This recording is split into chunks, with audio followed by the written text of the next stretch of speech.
J'ai entendu parler de Pigma pendant mes vacances à Johannesburg la même année. J'arrive de Johannesburg et j'ai mon interview directement avec Alain. J'étais 16e sur la liste, si je ne me trompe pas, et c'était moi le dernier candidat. Sauf que lorsqu'on est passé en interview, ça a cliqué tout de suite. J'ai eu la chance de travailler avec des gens comme Mélissa Loubanzadieu, qui était notre CEO à l'époque, qui avait une structure organisationnelle très importante.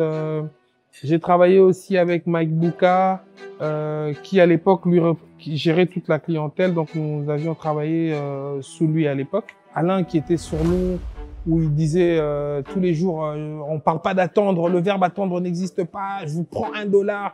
Et il fallait faire les statuts, il fallait bien les écrire, il fallait bien préparer les briefs, il fallait être dans les temps, il fallait gérer le client, les attentes du client, faire l'impossible, travailler à des heures compliquées.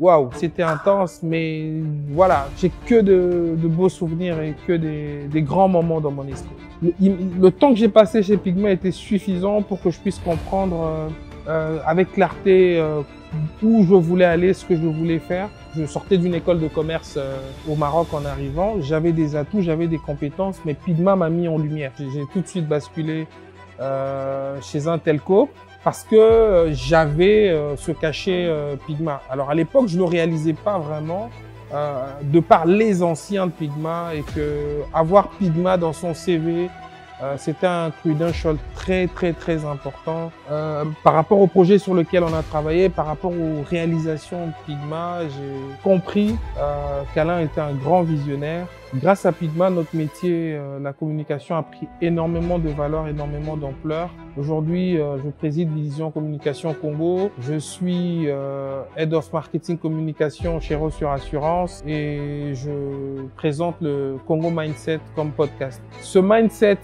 d'être ouvert, de créer, de proposer de nouvelles choses, de think out the box, d'avoir une structure bien en place, je pense que je l'ai acquise ici. J'aurais pas rêvé mieux. Pour moi, Pigma, ce sont mes débuts ici à Kinshasa, tout fraîchement. Et je peux le dire aujourd'hui avec beaucoup de fierté, c'est parce que j'ai été pigmenté que j'ai décollé dans ma carrière. Moi, c'était Terence Sebé et mon histoire marque le temps.